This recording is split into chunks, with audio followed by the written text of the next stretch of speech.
Ito po ang gusto kong ibahagi sa inyo at nakita ko ang inyong team, servanthood. Maraming naglilingkod sa Diyos pero hindi lubos na maranasan ang paglilingkod sa kadahilan ng wittingly or unwittingly, known or unknown, they became victims of Satan's indecent proposal. Would you please open your Bible with me in 1 Peter, kung di ako nagkakamali, 1 Peter chapter 5, beginning verse 8 to verse 9. Pwede ba kayong tumayo at basahin lang po natin ang verse na ito. Sabi kasi ni Zechariah, sa tuwing babasahin daw ang salita ng Diyos, tumayo bilang pagbibigay galang. 1 Peter chapter 5, verse 8 to verse 9. Sa English po ang sabi, be self-controlled and alert. Your enemy, the devil, prowls around like a roaring lion, looking for someone to devour. Resist him, standing firm in the faith, because you know that your brothers throughout the world are undergoing the same kind of sufferings. May God bless the reading of His word. Please be seated. Si San Pedro po, na isa po sa mga original apostle ng Panginoong Hesus, lumakad sa kalye ng Roma at malamang nakarating pa dito sa Napoli at sa ibang lugar. Siya po ay nagbili ng isang paalaala sa ating pong lahat. Ang sabi niya, maging maingat dahil ang ating kalabang si Diablo ay paali-aligid, parang mandurukot. Tingnan niyo yung katabi niyo. Sabihin mo, parang mandurukot. Para siya mandurukot, nag-aabang ng makukuha. Ito po ay hindi lamang paalala para ng bagong kapanahunan. Ito po ay isang kaganapan mula pa nung unang kapanahunan. At hanggang ngayon, marami pong nabibigo sa isang matapat na paglilingkod sa Diyos, sa kadahilanan nga po, wittingly or unwittingly, they fall into Satan's indecent proposal. Everybody say again, Satan's indecent proposal. Para lalo po nating maintindihan, buntahan po natin ang isang istorya kung saan nagkaroon ng isang dramatic affair si Satan through another person nung unang panahon, at meron po siyang 4 na indecent proposal na marami sa atin hanggang ngayon ay na-offeran ng Diablo. Puntahan po natin ang Exodus chapter 8 beginning verse 1. Sabi po roon, the reason why the Lord sent Moses to Pharaoh is that, in Exodus chapter 8 verse 1, ang sabi po roon, utos ng Diyos kay Moses, then the Lord God said to Moses, go to Pharaoh and say to him, this is what the Lord God says, let my people go, that they should worship me. In King James Version po ang sabi, let my people go that they will serve me. Tayo pong lahat na nakakilala sa Diyos, tayo ay pinili at tinawag ng Lord, hindi lang para pumasok sa langit. Those are just the outcome of it. But the purpose of the Lord is the restoration of our doulos or service to God. You and I are called to serve. Sabi mo sa katabi mo, we are God's servant. Alam po ng Diablo na kapag tayo ay naging mga matitino na naglilingkod sa Diyos, matatapos ang lahat ng kaguluhan sa mundo. That's why Satan offered indecent proposal. The whole story of Pharaoh, Moses, Egypt, and the Israelite is a story not only of the Israelite, but also of Satan's indecent proposal. In this story, you will find Pharaoh as a type of Satan. Everybody say, Pharaoh is a type of Satan. Egypt, a type of the world. Moses and the Jew is a type of you and your family. So bilang mananampalataya at bilang mga Kristiyano, God gave us an opportunity to bring our neighborhood, particularly our family, to the Lord. The proposal of Satan will go around doubts, fears, and false hope. Na inulit yan noong Genesis chapter 3, o nagsimula yan, should I say, Genesis chapter 3, 1 to 4, nung kausapin ni Lucifer in the form of an snake, si Eve, at siya ay na-deceive. Kaya po naman, hanggang ngayon, it has been a repetitious, indecent proposal. But like Eve, many Christians today are falling into it, known to them or not known to them. The objective of this message is to finally expose how Satan tries to deceive us, and of course for us to be set free, and of course to serve the Lord truthfully and faithfully. Can I hear amen? Si Satanas po ay patuloy pong nag-o-offer ng compromise. Everybody say compromise. In Exodus chapter 8, verse 5 to verse 7, to discourage Moses and Aaron, nagkaroon siya ng duplication of the miracles of God. Yung staff ni Moses ni Aaron, naging form into snake. Ang ginawa niya, yung kanyang mga magician, gumawa rin ng snake through the staff, pero kinain, nilulun ng staff ni Moses. Ngayon, sa ating kapanahunan, ganun din po. Maraming tao ayaw lumapit kay Kristo. Alam niyo po ba na kayo nakatira sa pundasyon ng Kristyanismo? Maaaring po ang Kristyanismo ay pinanganak sa Jerusalem or sa Israel, pero ito po ay naging matatag at lumaganap sa bayan ng Italia. Particular dito po sa inyong lugar sa Roma at kasama na po kayo. There are 4 indecent proposal of Satan. Number 1, Exodus chapter 8, verse 25. Handa na po ba kayo makinig ng salita ng Diyos? Amen. Okay lang ba sa inyo ang Tagalog, English? Bien, muy bien. Ay, Spanish pala yun. Okay, verse 25 of Exodus chapter 8. Matapos po na makipag-usap si Moses kay Pharaoh, then Moses started to negotiate. But of course, Pharaoh started to counter-offer. Exodus chapter 8, verse 25. Sabi po, remember verse 1 of Exodus chapter 8? God said to Moses, go to Pharaoh and tell him, let my people go, that they might serve me in King James, that they might worship me in NIV. Nag-offer po si Pharaoh. Sabi ni Pharaoh sa verse 8, then Pharaoh summoned Moses and Aaron and said, go, sacrifice to your God here in the land.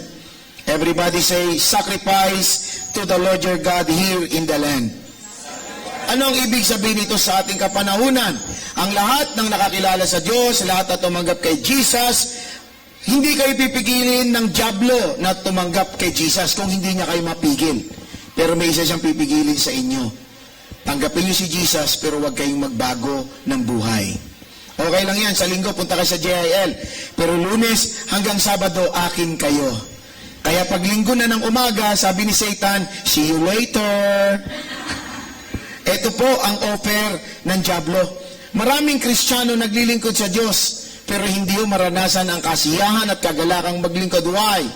Because they are not really serving God. They are just fulfilling what we call religious need, spiritual need of their life. You need to understand there are 4 human basic needs.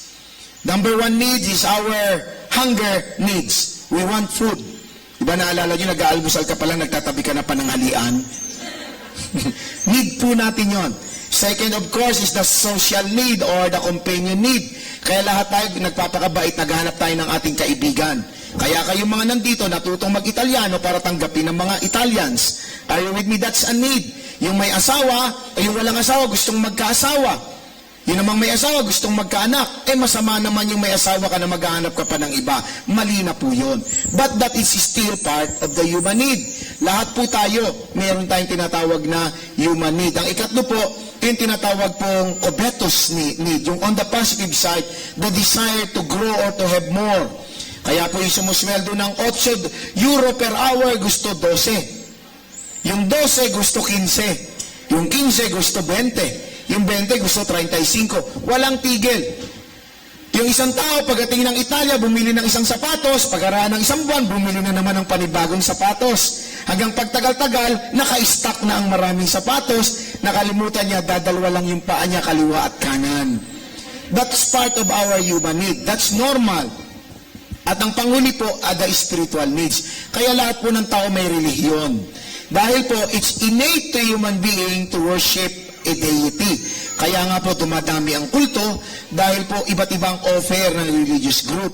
Kaya tatandaan natin sa 4 na human basic needs, lahat ng ito must be placed on the right perspective and in the right foundation. Kasi lahat ng sobra, lahat ng mali, sisira sa tao. Example, sobrang kain, anong mangyayari sa'yo?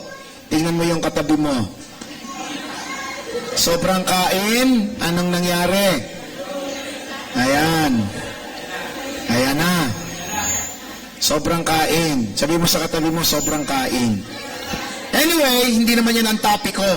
Anyway, hindi po possible that we worship the Lord while living in an Egyptian lifestyle or a worldly lifestyle. It's not possible. Sabi ni Moses on the following verse, ang sabi niya, it is not possible. It is not right.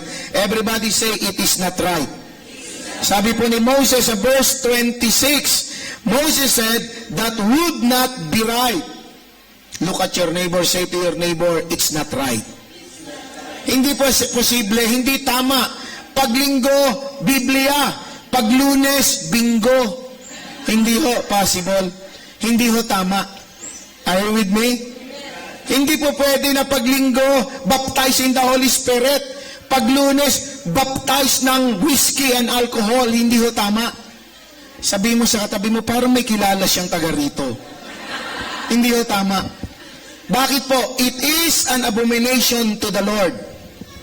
That's why in spite of being blessed, we are being cursed. Kaya maraming tao nagtataka, tinanggap ko naman na si Jesus, ba't hindi ako napagpapala? Mabuti pa noong hindi ko tinanggap si Jesus, mas maayos pa yata. We need to remember, we cannot despise the Lord.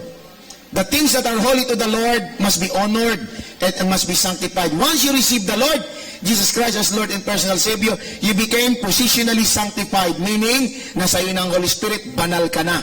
Pero kinakailangan, hindi ka lang banal sa araw ng pagtanggap kay Kristo. Dapat nabubuhay ka ng maayos. There should be no our sacrifices in a worldly system will never be acceptable to the Lord. Because worship and service to God requires total separation from the worldly system. Everybody say total separation. In-exemplified dyan ng Romans chapter 12. Sabi ni St. Paul sa Romans chapter 12, sa King James, sabi niya, I beseech you therefore, my brethren, by the mercies of God, offer yourself as a living sacrifice, holy and acceptable to God. Living sacrifice, holy and acceptable to God. This is your reasonable form of service. In NIV or in King James, in NIV, reasonable form of worship. Ang totoong naglilingkod sa Diyos, ang kanyang buhay, acceptable, holy, and living sacrifice before the Lord. Look at your neighbor and say to your neighbor, serve the Lord.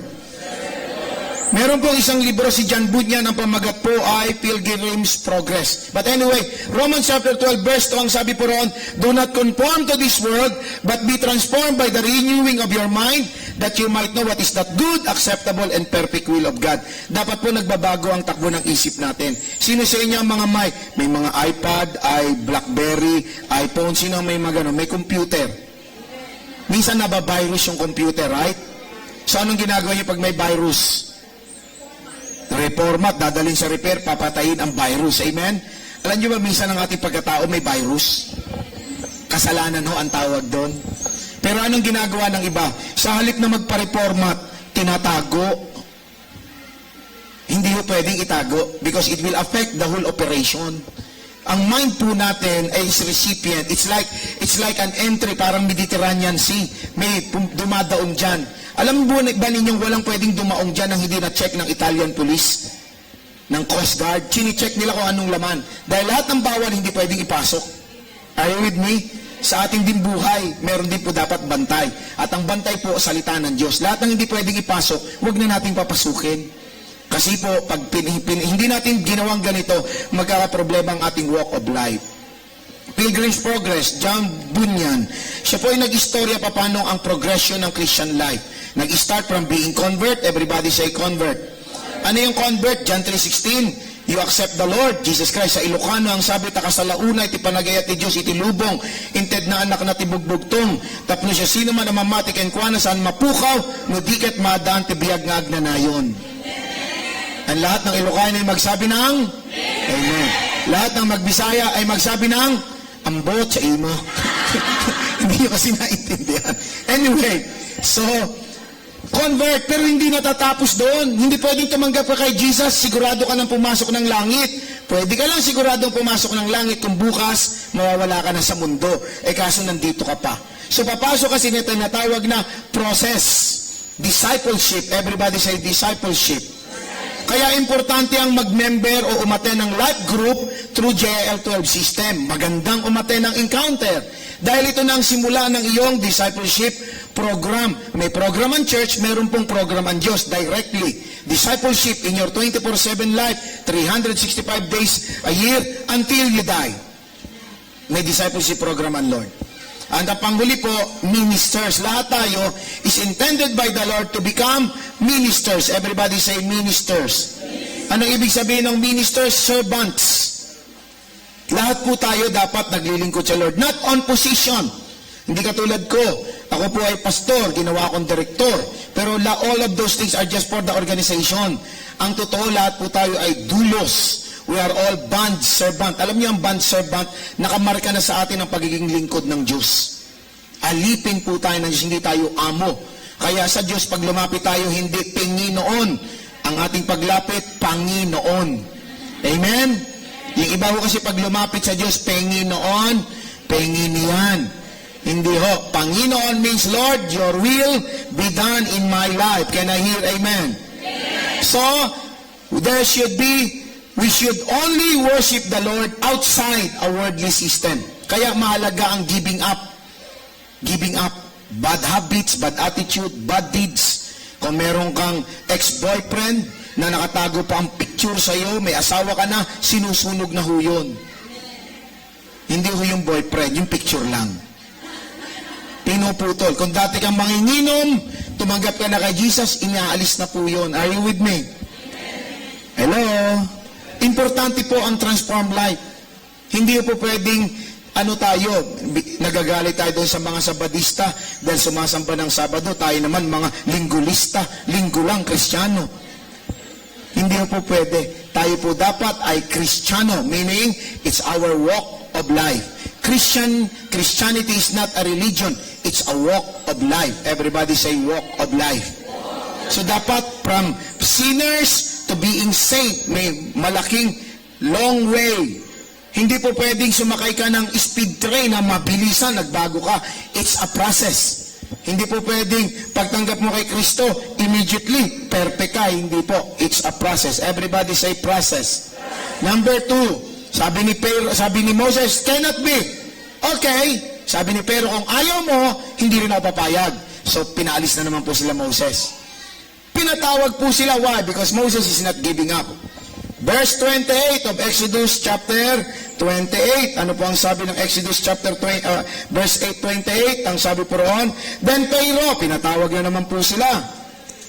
Verse 28, I will let you go. Ayan, nakita nyo na po. If Satan will see you are committed to give up everything to the Lord, that you are going to transform your life, ginib up mo lahat ng bisyo mo, hindi ka pipigilan na ng dyablo. Yung iba po sabi, okay na lahat, tinanggal ko na, wag na lang itong paninigarilyo, okay na to. Hindi ho. Tandaan nyo, if you become committed to obey the Lord God and live for Him, Satan will not stop you, but he will give you another indecent proposal. Verse 28, Pharaoh said, I will let you go to offer sacrifices to the Lord your God in the desert, meaning outside Egypt, but you must not go very far. Now pray with me. Ano yung second offer or second indecent proposal? He said, okay, ayaw mo, gusto mo nang i-give up lahat, gusto mo talagang magbago, sige, payag ako, pero huwag ka namang masyadong lumayo sa akin. Kung pwede, kahit konting pagtingin, kung manggagaling sa'yo.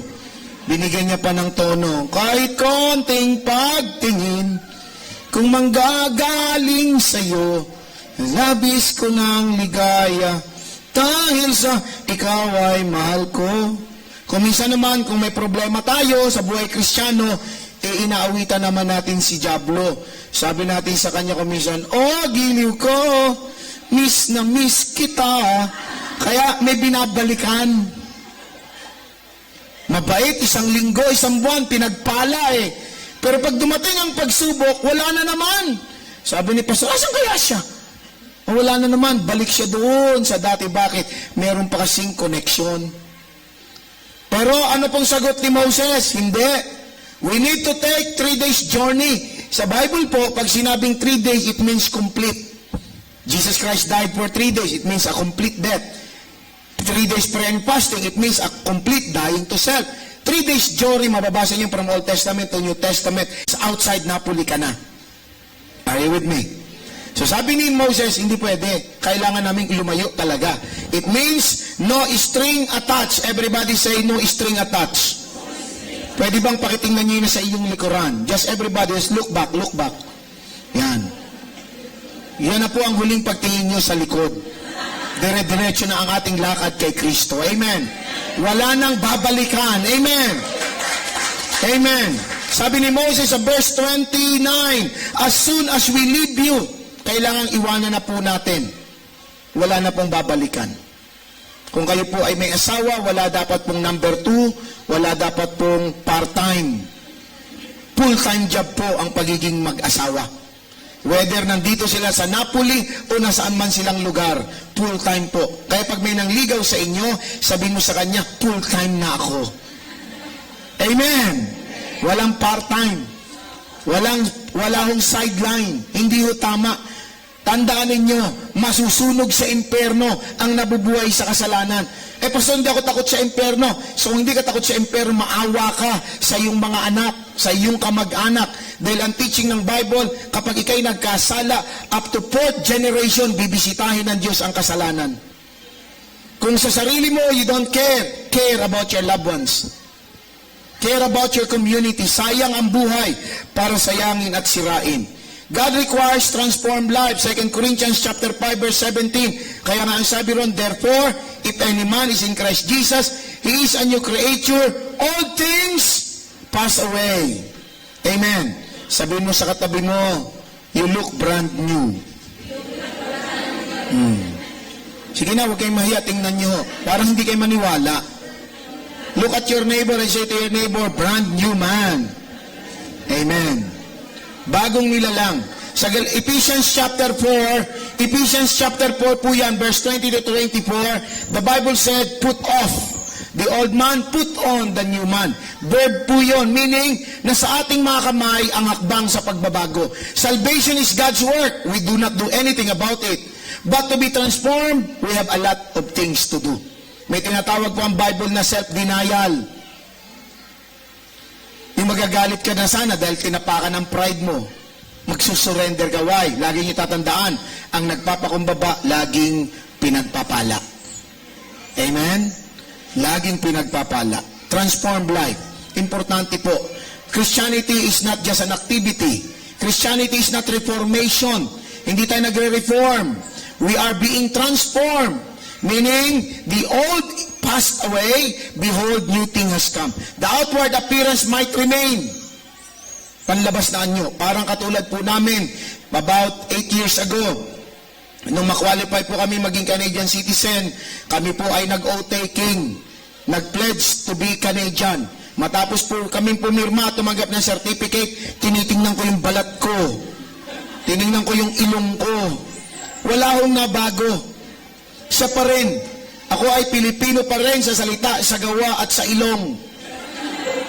Kayo rin po, whatever, even if you speak Italian, ang nagbago lang sa atin, language, maybe lifestyle. Pero yung ating outward appearance, meron pa tayo talang tinatawag na original birthplace. Same thing on our spirituality. Yung ating panglabas na anyo, hindi nagbago, ikaw pa rin yan.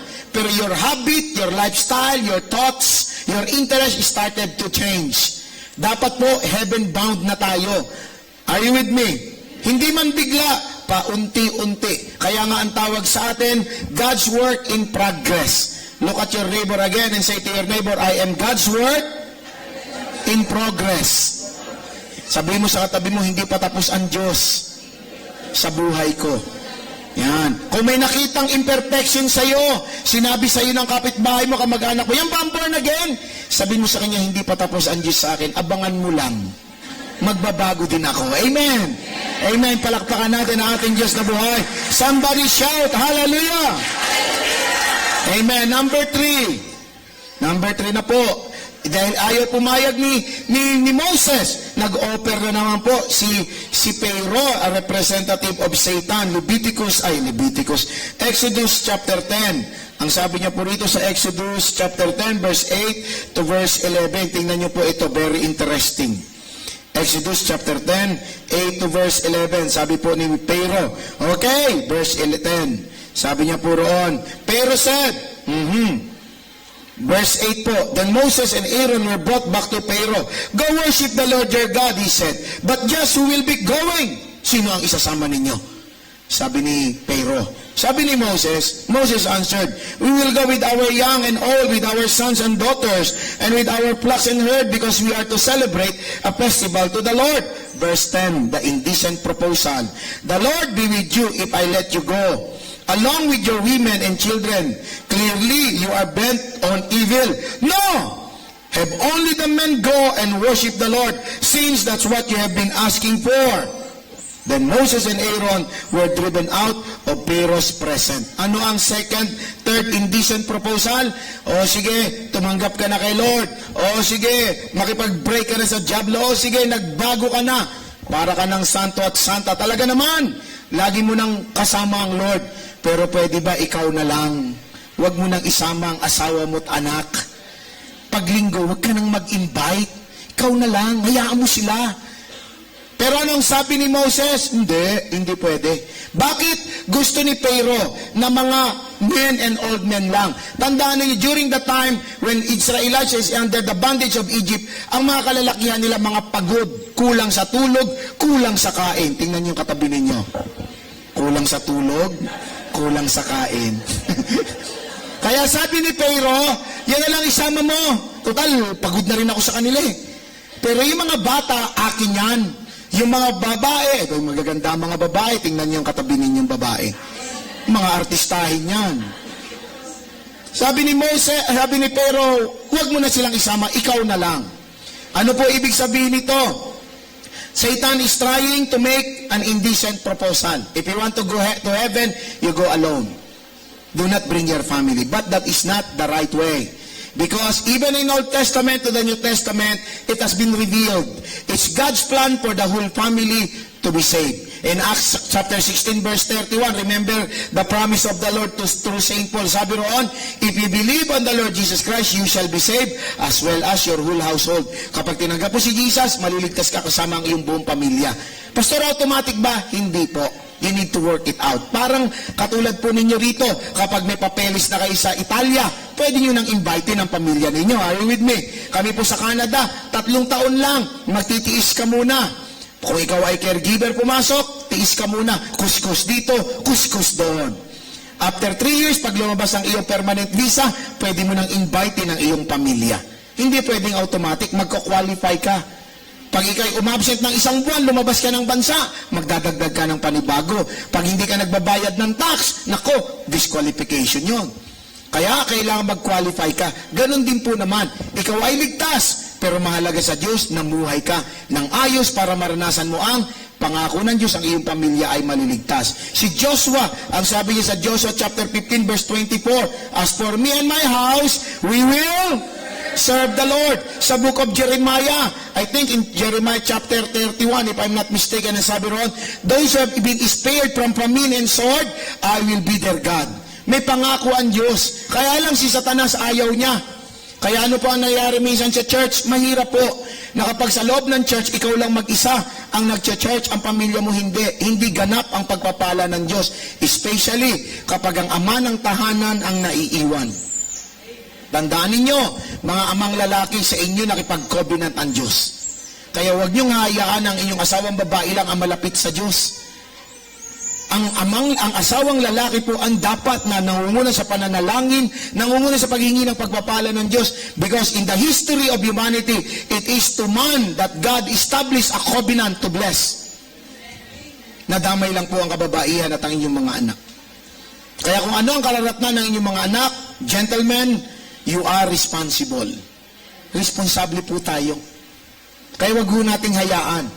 Ang church po ay hindi para sa mga bata at kababaihan.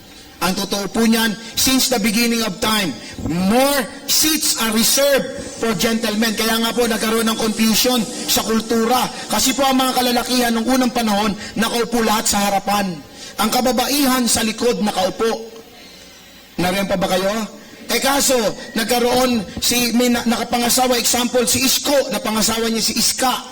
Walang sound system noon. Magsasalita sina Pedro at Pablo. Magsasabi siya, mahal ka ng Diyos. Sasabihin ni Iska na sa likod, Isko, ano raw? Sabi ni Pablo, hindi ko pinapayagan ng babae magsalita sa loob ng church kung may tanong ka doon na sa bahay. Nakukuha niyo po? Ngayon ang ibang church, pinagbawal na nila na ang babae tumayo sa harapan on the virtue na inutos ni Pablo, bawal magsalita ang babae sa loob ng bahay ng church. Yun po ay on the context na ang kalalakihan kasi nakaupo sa harapan. Wala nga sound system. Magsasalita si Pablo, si Pedro, ang mga apostol, magsasalita sila. Sisigaw yung mga kababaihan na excited na marinig kung ano mensahe ng Lord. Tatawagin niya asawa niya, Isko, ano raw? Psst, hindi ko pinapayagan ang babae magsalita. Doon kayo sa bahay kung may tanong kayo. Tapos kapag may naintindihan na, dahil narinig din nila Halimbawa, sinabi na, nais ko sa mga kalalakihan ang tumulong sa altar. Biglang sabi ng babae, Isko, ganito yon. Bawal magturo ang babae sa loob ng iglesia. Kasi tinuturuan niya, di ba kahit naman ngayon, mga kalalakihan, di ba, tinuturuan tayo ng asawa nating babae, hindi na marunong mag-drive. Sabi, kumanang ka.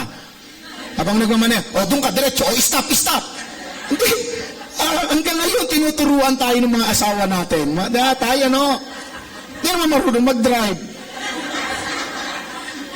Ganun sila. Kaya sabi ni Pedro, sabi ni Pablo, huwag nga kayong magtuturo, mga kababaihan. Hindi kaming tinuturuan. Kaso ginawa nga pa ibang doktrina, bawal magturo ang kababay. Hindi teaching, hindi doctrine yun about the Word of God sa church. Yun po ay on the context na ang mga kababaihan, huwag magtatanong kapag nagsasalita pa ang apostol. Kasi nga minsan di mapigil. Di ba minsan nga pag nakakapakinig ng preaching, lalo magkatabing mag-asawa, tapos patungkol sa lalaki, makinig ka. Samantalang yung asawang lalaki, tahimik lang. Ganun lang, yung babae, makinig ka. Yan, para sa iyang preaching na yan. Sa pulkano. Yun ang sinasabi ni Pedro. Anyway, ang nais po ng Diyos, mga kapatid, mga kamanggagawa, you and your whole household shall be saved. So ano ang dapat gawin? Do not give up your family to Satan. Amen. Kung sila hindi nag-church ngayon, don't give them up. Keep on praying for them. Ano ang maganda niyong gawin? Lagi silang ipanalangin, magpakita kayo ng magandang pagkatao, pag-uugali, ikalat ninyo mga truck sa loob ng bahay. Ano pa ang the best? Dalhin nyo ang life group sa inyong bahay. Kung hindi man every week, once a month. Diba, tayo ang magdadala ng pagkain. Hindi yung kamag-anak ninyong unbeliever ang magluluto. Lalong hindi tatanggap sa Lord yun. Maganda pala ang Bible study nyo. May dalang pagkain, tapos yung natira, iniwan pa. Karanasan po namin yun. Nung kami po ay nasa Caloocan City, galit na galit ang nanay ko dahil ako ay na born again. Pero dalinadala ko po mga kapatiran sa bahay. Isang kaibigan, makikipagkwentuhan sa kanila. Isang nanay, makikipagkwentuhan sa kanila. Hanggang dumating ang time, lahat po sila ay tumanggap sa Panginoon. Do not give up your family to Satan. Look at your neighbor and say to your neighbor, I am not giving up my family to Satan. Amen. Palakpakan natin ating Diyos na buhay. Somebody shout, hallelujah! So, kaya po, ihanda ninyo ang mga upuang bakante para sa inyong mahal sa buhayan. Naalala ko po yung isang kwento, may kwento po, matagal-tagal ng kwento, meron po isang mag-asawa. Yung mag-asawa po, yung babae po ay katulad ng maraming nanay, maaga pagising na papunta ng church, ay linggo. Ay yung asawa po ay bartikero, lasenggo. Umaga pa lang, ang kape, alak. Yung sister, maagang-maaga naliligo, yung nanay at ang awit, this is the day that the Lord has made, I will rejoice and be glad in it. Yung asawa ng lalaki, may background music isa. Paglabas po ng babae, bihis, sabi ng asawang lalaki, at saan ka pupunta? Sabi ng asawang babae, dahil born again, sweetheart naman, linggo ngayon. Sasamba ako sa Lord. Sabi ng asawang babae, hindi ka lalabas ng bahay. Pag pumilit ka, tatadyakan kita. Sabi ng asawang babae, sweetheart, pupunta ako ng church. Pag ako tinadyakan mo, gugulong-gulong ako, palapit sa pinto, tatayo ako, at kahit iika-ika, pupunta ako ng church. Sabi ng asawang lalaki na medyo nawawala na ang pagkalasing, marunong ka na sumagot, ha? Ihagis kaya kita sa bintana. Sabi ng asawang babae, sweetheart, pag hinagis mo ako sa bintana at ako'y makakatayo, kahit iika-ika ako, pupunta ako ng church, sasamba ako sa Diyos. Talagang matigas ang ulo. Pumasok yung lalaki sa loob ng kwarto, paglabas dala-dala ang baril. Tinutukan ng babae sa ulo. Sabi, bahay o patay? Sabi ng asawang babae, sweetheart, pag ako binaril mo, pupunta ako ng langit, magpupuri ako sa Diyos. Pag hindi mo ako binaril, pupunta ako sa church, magpupuri ako sa Diyos. Nawala ang pagkalasing ng lalaki. Sabi, ano bang meron sa church na yan? At hindi ka mapigil. Sabi niya, matagal na kitang ini-invite. Sumama ka. May guest speaker kami from Canada. So, pumunta po. Umattend. Pagkatapos po ng service, sabi ng asawang lalaki, sweetheart, yes, sweetheart, salamat na lang di ka napapigil. Pagkaganda-ganda palang makinig ng salita ng Diyos, nakakagaan ng katawan at ng kalooban. Mula ngayon, tuwing linggo, sasama na ako sa iyo. Palakpakan natin ating Diyos na buhay. Kaso kung minsan, ba't hindi natin madala ang mga mahal natin sa buhay? Kasi pag nakita natin lasing, papunta ka talaga ng impyerno, bahala ka dyan. Lalo talaga hindi magbabago yun. Ako, kailangan may pag-ibig, may pagmamahal, may pagpapakumbaba ang laging pakikitungo natin sa mahal natin sa buhay na hindi pa mananampalataya. Amen. Amen. Palakpakan natin minsan pa ating Diyos na buhay. And last but not the least, finally, sabi ni, pero talagang matigas ang ulo nitong si Moses. Ayaw pumayag na dito na, magsumamba. Gusto lumayo pa, pinayagan ko na. Gusto ng isamang mahal sa buhay, papayag na rin ako. Pero may huli siyang hirit. Exodus chapter 10, verse 24. Sabi po rito, Exodus 10:24, ang sabi rito ni Pharaoh, then Pharaoh summoned Moses and said, go, worship the Lord your God. Even your women and children may go with you. Only leave your flocks and herd behind. Anong sabi ni Satanas sa ating kapanahonan? O sige, gusto mo pati pamilya mo mag-involve sa Bible study nyo, sa church ninyo. Sige, payag na ako. Pero may isang bagay, huwag mong idadamay ang iyong kabuhayan, ang iyong pera. Huwag na huwag kang magbibigay ng tithes and offering sa inyong church. Pwede na kayong mag-volunteer. Tingnan mo yung katabi mo, sabi mo, parang may alam akong ganon. Kaya tuloy, hindi lubos na mapagpala. Pero ano ang sagot ni Moses? Sabi ni Moses, pero bago yung sagot ni Moses, lagi nating tatandaan, 10% of everything that we have is holy to the Lord. Kapag hindi mo ibinigay yan, it brings also the 90% into a curse. Kaya hindi magkakasya. Bakit laging kulang? Kasi yung 10% which belongs to the Lord, isinama mo sa iyo. Pati yung hindi dapat masumpa, nasusumpa. Why? Because you did not give to the Lord what is due to the Lord. Sinasabi ko po ito sa inyo, hindi dahil ako'y pastor. Sinasabi ko sa inyo dahil ito po ay naranasan ko nung ako po ay bagong mananampalataya pala. Ang tabi ko sa Lord, Lord, tinanggal mo ng lahat ng pangit na ugali sa amin, lahat ng masasamang bagay. Pero Lord, hirap na hirap ang buhay namin. Pwede bang Lord, baguhin mo din ang lagay ng aming buhay? Si Pastor Bong po ay hindi pinanganak na may Biblia. Ako po ay isang pilosopo at magulo ang aming buhay. Broken family po ako. I took up BS Criminology. I graduated in Philippine College of Criminology 1985. Ang goal ko po, papatayin ko tatay ko. Bakit po? Iniwan po kami. Kaya ako pinanganak sa Bacolod, lumaki ako sa Mindoro. Nagkaisip ako sa Maynila. Isa lang ang pangarap ko, araw-araw, mapatay ko lang tatay ko, happy na ako. I took up BS Criminology. Kaya lang po, May 26, 1985, bago ako gumraduate, dapat po April ang aming graduation, na-cancel ang aming graduation dahil nasunog ang aming auditorium, na-postpone po ang aming graduation, naging June, first week of June bago magpasukan. Kasi on May 26, 1985, mabuborn again po pala ako. At no ako'y maborn again, napatawad ko po ang aking tatay. At sabi ko, Lord, binago mo ng buhay ko, wala na akong galit. Lord, gutom pa rin po kami. Pwede bang baguhin mo ang aking buhay? Sabi ng Lord, nangusap. Do you believe God speaks? Kinausap ako ng Lord. English ho akong kausapin ng Lord. Baka sa inyo, Italiano. Ako English. Sabi niya sa akin, I can do that. But are you ready to do what I require? I said, Lord, tell me. And by your grace, I'll do it. He said to me, give 10% of everything that you have. Tinignan ko yung tithes, basa ko nga ron, tip eh. Ay, tip, ano kaya itong tip? Umattend ako sa Orolyo ng seminar. Nakita ko po, tinatabi pala talaga ang 10%. And I promise to God, until today po, we are giving our 10%. Yung aking pong ex-girlfriend na naging asawa ko po, nung siya po ay sumagot sa akin, tinawagan ko po siya, nagtatrabaho siya sa isang accounting niya, will you marry me? Sabi ko sa kanya, bago ka sumagot, gusto ko malaman mo, pastor ang mapapangasawa mo. Wala akong kabuhayan, wala akong pera, pero meron akong isang bagay na pwede kong i-offer sa iyo.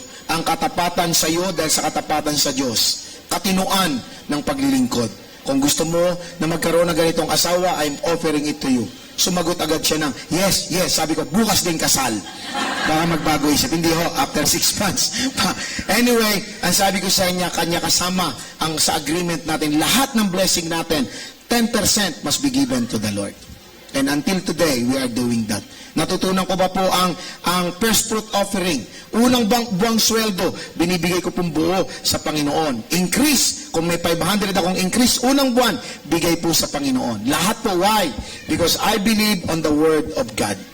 Kaya po, sa aming buhay, for God's glory, hindi ho kami po pwedeng silipan ng dyablo. Bakit po? Because we never accept compromise to Satan. Marami pong Kristiyano, hirap na hirap ang buhay. Nasa Italia na, kailangan pa ng double job. Hindi po double job ang kailangan ninyo. Ang kailangan nyo po ay katapatan at pagsunod sa Diyos at magugulat po kayo. Sapat ang biyaya ng Diyos sa mga sumusunod sa Kanya. Palakpakan natin ang ating Diyos na buhay. Ano ang nangyayari kapag kayo po ay may double job? Kulang kayo sa tulog, lagi kayong galit. Makakaranas kayong lumalampas kayo sa bus stop ninyo. Ay, bus stop ko yun. Pagod kayo, madalas mali ang inyong desisyon, madalas nag-aaway ang mag-asawa. Bakit po? Wala kasing pahinga. Bakit hindi nagpapahinga? Kasi ang inyong tingin kulang ang inyong sweldo, imposible naman kulang. Mali lang po ang pundasyon. Tatandaan niyo po, ang Diyos handang magpala sa sumusunod po sa Kanya. Amen. So kung nais po ninyong maranasan ang pangako ng Diyos sa Genesis chapter 22 verse 17 that in blessing I will bless you. Ang nais ng Diyos, maglingkod tayo sa Kanya ng may totohanan. Break every yoke with the devil. Let your life continuously be changed. Do not worship God in Egypt. Get out of Egypt. Can I hear amen? And of course, let your family be saved. And of course, finally, do not just serve the Lord with your time and your skills. Worship the Lord also. Serve Him with the talents that you have, with the resources that you have. Sanctify your 10% to the Lord. And this is my commitment to you. Bilang kamanggagawa po ninyo. Kung kayo po ay susunod sa Diyos, kahit sa loob lang ng 1 taon, subukan po ninyo ang Diyos. 100% ng inyong 10% ibigay niyo sa Diyos. Pag hindi kayo pinagpala ng Diyos, pag hindi gumanda ang inyong buhay, kontakin niyo po ako. Isusoli ko po sa inyo from our personal account ang lahat ng ibinigay niyong 10% sa Diyos. Patunayan niyo lang sa lahat nagbigay kayo ng 10 bahagi. Kung hindi po, huwag niyo po akong tatawagan. Pero kung naging tapat kayo, talagang binigay niyo ang 10%, hindi kayo pinagpala ng Diyos, kontakin niyo po ako. Pwede niyo akong kontakin through Pastor Jenny. Isusoli ko dahil sasabihin niyo, sinungaling ang Biblia. At ako ho ay magre-resign sa pagiging pastor kung hindi ko kayo pagpapalain ng Diyos. Ako po ay 23 taon ng pastor ng JIL. Marami na ako nakitang mahirap na nanagana. Marami na ako nakitang wasak na pamilyang binuo ng Diyos. At bahagi po lagi dito, ang katapatan po, hindi lamang sa pagdalo sa gawiti. Kung gusto niyo po, ipanotarize pa po namin sa paglilingkod sa Diyos na buhay. Of course, the decision is yours. As for me and my house, we have already decided on this. Now is your turn. Maaaring niyo ba sa inyo okay na? Paano yung hindi pa? Ang mensaheng ito ay para doon sa mga lalaki at babae na sa inyo pong buhay. Parang may kulang. Hindi po dahil ang Diyos ay nagkukulang. Kung hindi may demonyo po, bumubulong at gumagawa ng sitwasyon sa buhay natin na kung minsan, without us knowing it wittingly or unwittingly, we enter into His indecent proposal. But today, let's break every proposals that Satan has brought upon your life. Amen? Would you please bow your heads? Hallelujah. Sige po, ang mga musicians natin, dito po sa entablado, yumuko lang po tayo pumikit. Habang tayo po ay patapos sa oras na ito, alalahanin niyo po ang inyong buhay. Marahil ang iba po sa inyo ay napalayo na sa inyong pamilya ng napakahabang panahon. Marahil katulad po kayo ng ilang istorya sa Canada, nang iwanan ng anak, sanggol. Nung bumalik sa Pilipinas, may sanggol na ang kanilang anak. Hindi nila naranasan maging ina o maging ama sa kadahilanan na parang napakahirap umabsent sa trabaho. Samantalang ang pangako ng Diyos, kaya niyang pagpalain ang lahat ng nagtitiwala sa Kanya. Marahil katulad kayo ng ilan na ang inyong buhay ay parang roller coaster, up and down. Marahil po may mga pagkakataon without you knowing it, you are going back to the worldly life. Mga pananalita na hindi ayos, gawi na hindi ayos. Marahil po ang inyong pamilya ay hindi buo sa kadahilanan we are not really winning our families to the Lord. Or maybe, just maybe, dahil hindi po sila makita ang kadahilanan ba't kailangan pa nilang tumanggap kay Jesus. Or marahil ang iba po sa inyo, pagod na, araw at gabi nagtatrabaho, pero parang laging kulang. Mas malaki ang gastusin kaysa sa kinikita. Parang hindi totoo ang pangako ng Diyos that He will supply all the things that we need. Ngunit ang totoo po, tapat ang Diyos. That's why today, as we hear the Word of God, now it's up to you to decide. Moses made a decision. He said to Pharaoh, to the first offer, no, it is not right. We cannot serve God in Egypt. We need to go out. And getting out, Pharaoh said, you can go out, but please don't let go of everything. But Moses said, no, we need to leave you. Kailangan pong iwan ang lahat ng bisyo na hindi kalooban ng Diyos. Pharaoh said, okay, but who will go with you? Keep to me your family. Moses said, no way. My family will serve the Lord. Pharaoh said, okay, bring your family, but not your resources. Moses said, no, we need to bring everything because we need to give to the Lord what is due to the Lord. My friends, I pray that you hear this message not just from a preacher, but from the Spirit of the living God, whose desire for you is to be blessed and to bless you in each of your blessing. It's up to you to decide today. I want to pray to all of you today. But first, you need to recognize what you need to make right. Make it right, my friends. God is fond of blessing those who faithfully trust everything to Him. Tapat po ang Diyos, lalo sa mga nagtatapat sa Kanya. Pwede po bang tumayo lamang tayong lahat at bumikit sa oras nito while we are singing a song, while worship team is singing a song? I want you to commune with the Lord right now. Makipag-ugnayan po kayo sa Kanya. Kung ano po ang dapat itama, kung ano ang dapat i-break sa diablo na manlulokot manininglang, roaring like a lion. Bible said that we just read, submit to God, resist the devil. It's high time to submit to God. Submit to God. Submit to God. Oh God, hallelujah. Thank you, Lord.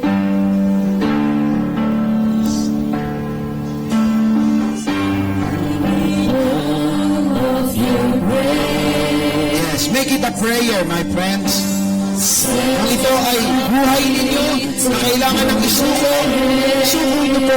Kung may bisyo kayo na dapat na ang isuko sa Kanya, isuko na po. Kung may relasyon na mali na dapat ng isuko, isuko nyo na po. Huwag nyo kayang maging huli ang lahat.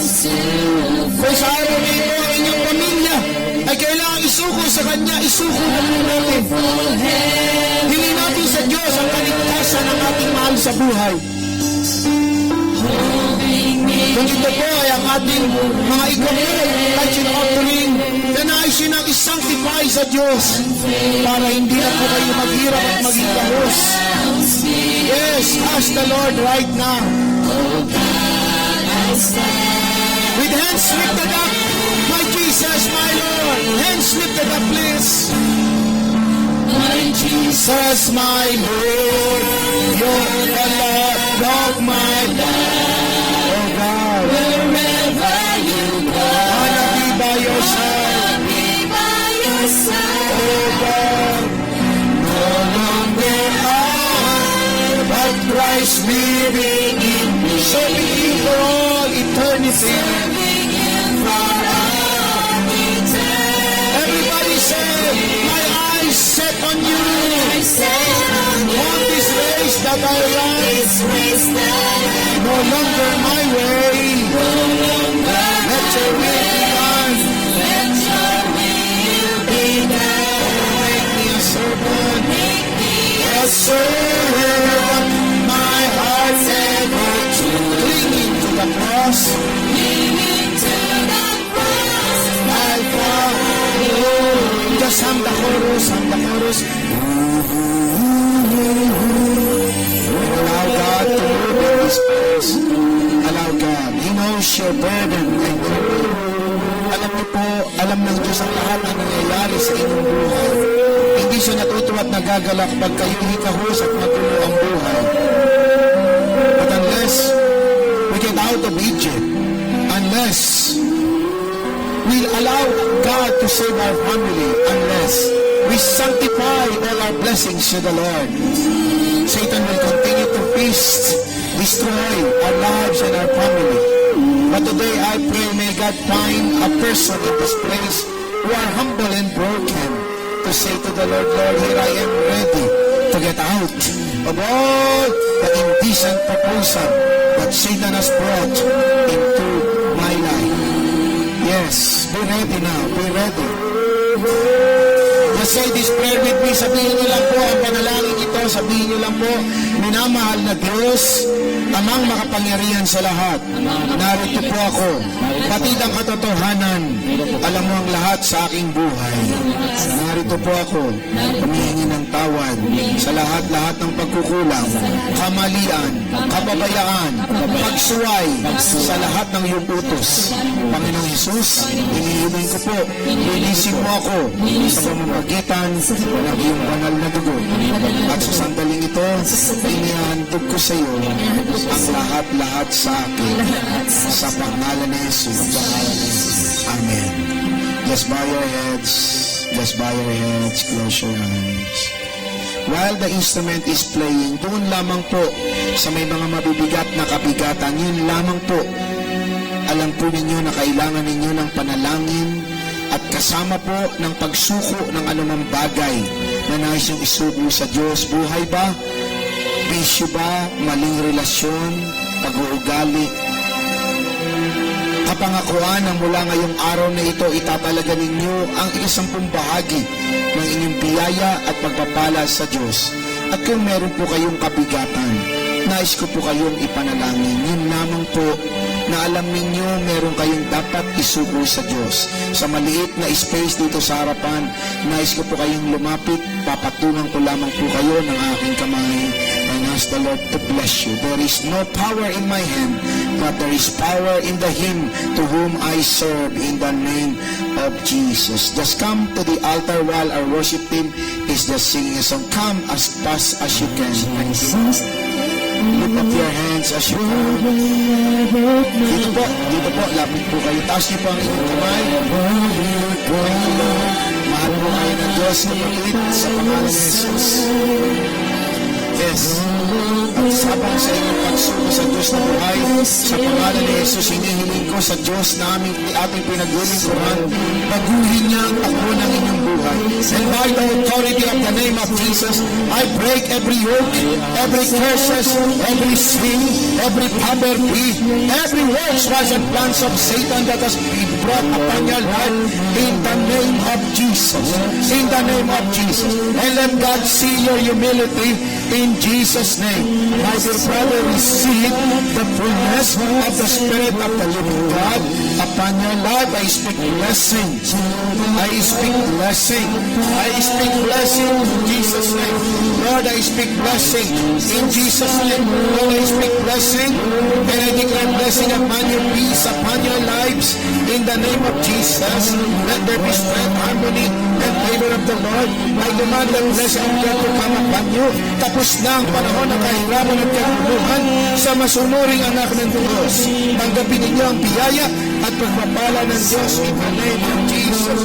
May the Lord bless you. In the name of Jesus, I speak blessing upon you. By the authority of the name of Jesus, receive the blessing of the Lord upon your life in Jesus' name. Lord, I declare blessing upon the life of my sister in Jesus' name. Beginning today, remove burden into lightness and blessings. Receive the blessing of God. Jesus to receive blessing and favor of the Lord upon our life. In the name of Jesus, right now, in the name of Jesus, I release blessing upon the life of my sister. Please be blessing, goodness, the blessing of God upon your life. God, goodness of your blessing, I release upon you. Goodness of your blessing.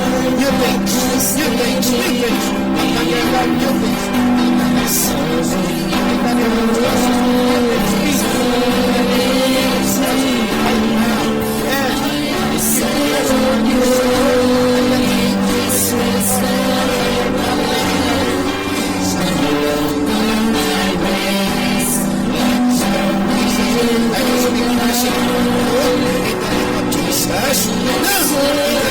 Yes, yes, blessing forevermore. God, I speak blessing, exceedingly abundant blessing over the brother.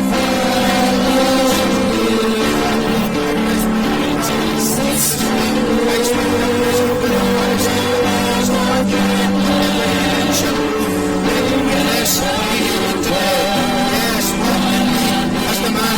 Yes, the man of the Lord God Almighty. Let the blessing of the Father.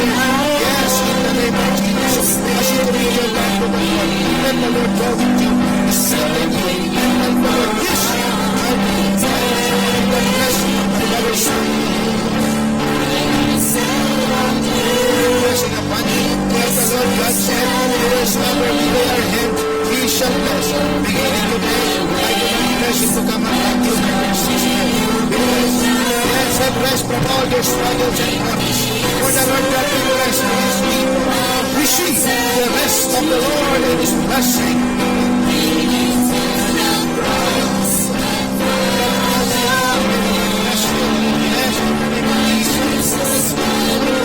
Give you peace and assurance. Let the Lord your God shall bless you. Even the child of your womb. Let the Lord bless you, strengthen you, make you whole. Yes, new things are coming. The Lord is declaring to you the past is gone. New things has come. Oh God, cover with your blood. Fill her with your spirit. New hope, new things. Receive in the name of Jesus Christ.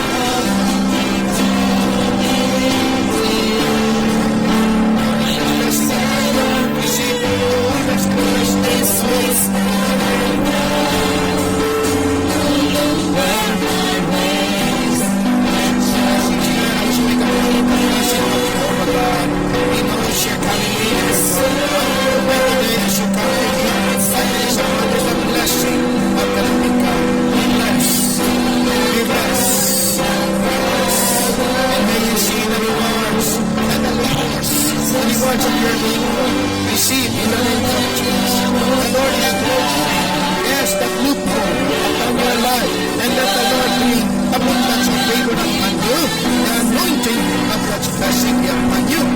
Jesus.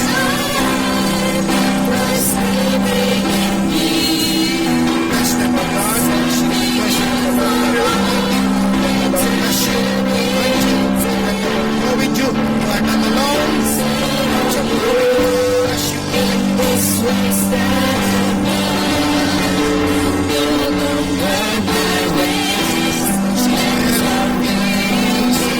speak healing, I speak forward, and favor of the Lord, and the favor of man. Yes, in the name of Jesus. The Holy Ghost is coming upon you. And the strength, yes, under the strength of the Lord. Yes, in the name of Jesus. For the Lord knows, yes, the Lord knows how many troubles you have, but the Lord God is commending His blessing upon you. Yes, God will send more blessing to you than the trouble that has passed by. This is the year of the rest. This is the year of the Lord's favor upon you. You think miracles shall come upon your life in the name of Jesus.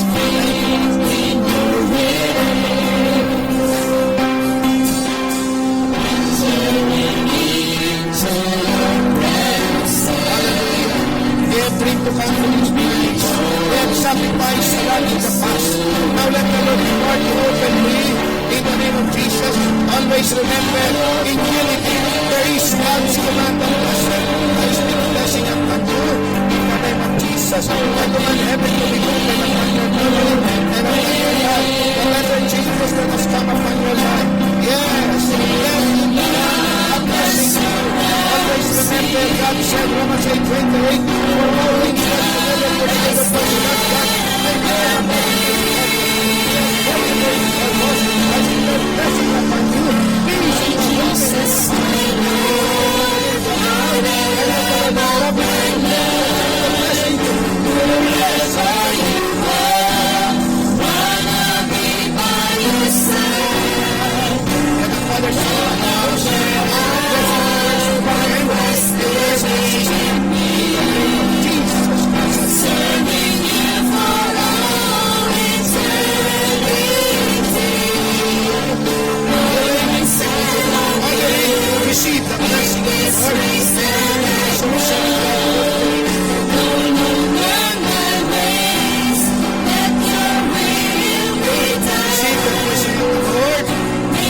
name of Him who has set His church by His blood, in the name of Him who will come soon, in the name of Him whose blessing He has poured out upon each and every one of you, I ask the Lord to bless you exceedingly and abundantly, and even declare that let the Lord rebuke the devourer in your life.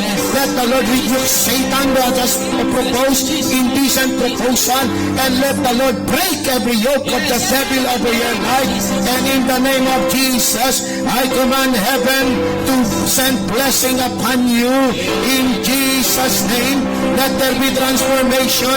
Let the fear of God arise upon you. Let the Spirit of God move upon you, and let your family be visited with salvation. And I declare you and your whole house shall serve the Lord. There shall be blessing life forevermore upon your family. And I even command and ask the Lord to send blessing, financial abundance upon you as you sanctify, yes, and honor the Lord God in every tenth of your blessing. I ask the Lord to prove His faithfulness upon you. Let the Lord bless every resources and every source of your income. Let the Lord bless your employment.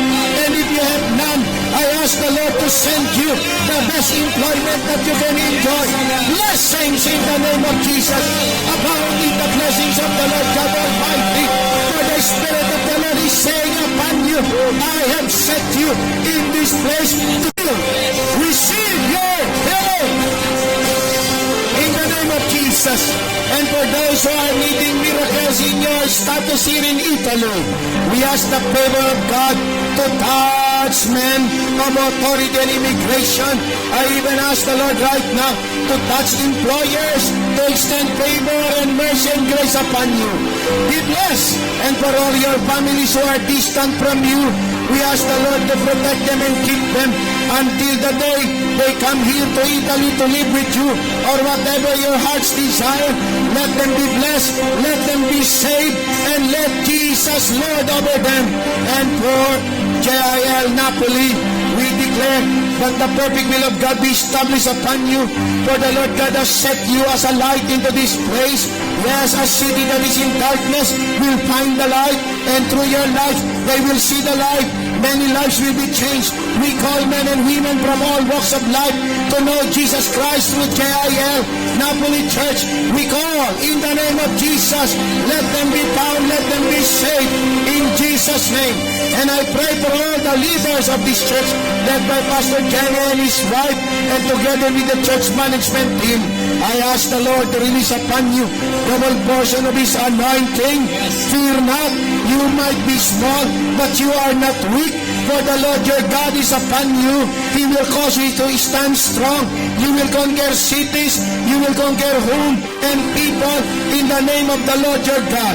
There is a spirit and anointing of revival that He has entrusted upon you. The fire of the Holy Ghost shall come upon you, and every time you speak the word of God, there is repentance and there is power. Wherever you shall lay your hands, they shall be healed if they are sick.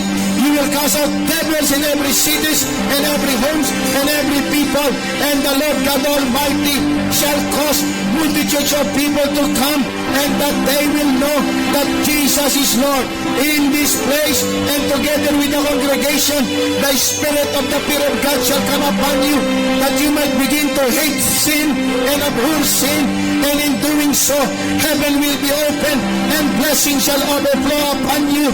You are not a tail but a head. That will cause even businessmen to know the Lord Jesus Christ through you. Lives will be changed.